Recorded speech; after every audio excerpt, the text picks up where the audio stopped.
Umabot sa mahigit 1,000 eskwelahan sa Metro Manila ang kadalasang binabaha. Inaayos na ng lokal na pamahalaan ang mga kanal at kalsada malapit sa mga paaralang ito. Pero paalala po ng MMDA, kailangan pa rin ng kooperasyon po ng mismong mga paaralan para makaiwas sa perwisyo. Narito ang report.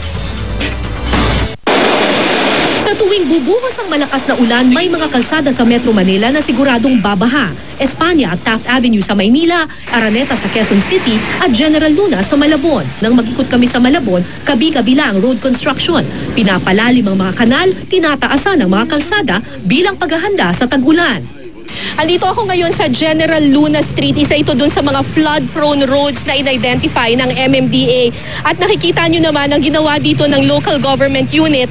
Hinukay na nila yung magkabilang side nitong kalsadang ito para palalimin nila yung kanal. 3 araw na raw silang naghuhukay dito sa kanal na to. Pero tingnan nyo, may mga nakukuha pa rin silang mga burak at basura doon sa ilalim ng kanal. Itong mga basura na ito ang nagdudulot ng pagbabara sa daloy ng tubig. Kaya naman nagbabaha dito sa Malabon.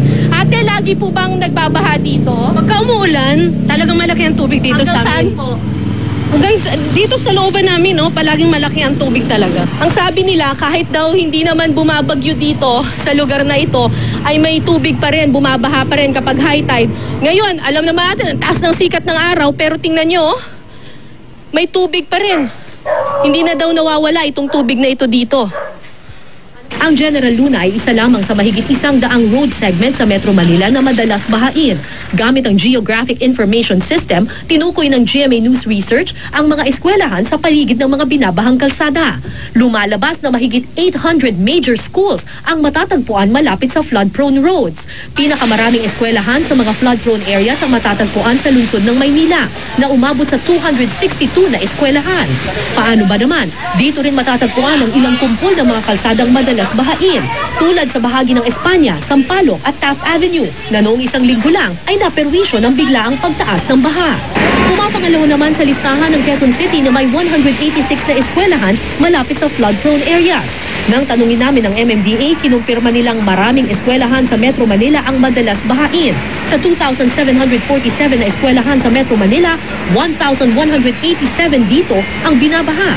Marami kasi sa mga elementary school sa Metro Manila matatagpuan sa mga mabababang lugar na nagiging catch basin kapag umuulan. Tulad na lang ng Legarda Elementary School, isa sa pinakamalaking elementary school sa Metro Manila. Yung drainage mula sa Espanya, umaapaw na rin. So at the same time, kasi alam kong umaapaw from Espanya una eh. Tapos yung parang ganun. Tapos papasok na dito. Aminado ang MMDA na hindi sapat ang paglilinis lamang ng mga estero para masolusyonan ang pagbabaha. Ang ibang kalsada kasi masyado ng mababa at kailangan ng itaas. Hanggat hindi ito nagagawa, kailangan ng kooperasyon ng mga paaralan para maiwasang maperwisyo sa ulan. Dahil identified sila as highly susceptible, siguro mas paitingin dito yung kanilang mga pag-maintain natin ng mga drainage and flood control facilities ng MMDA.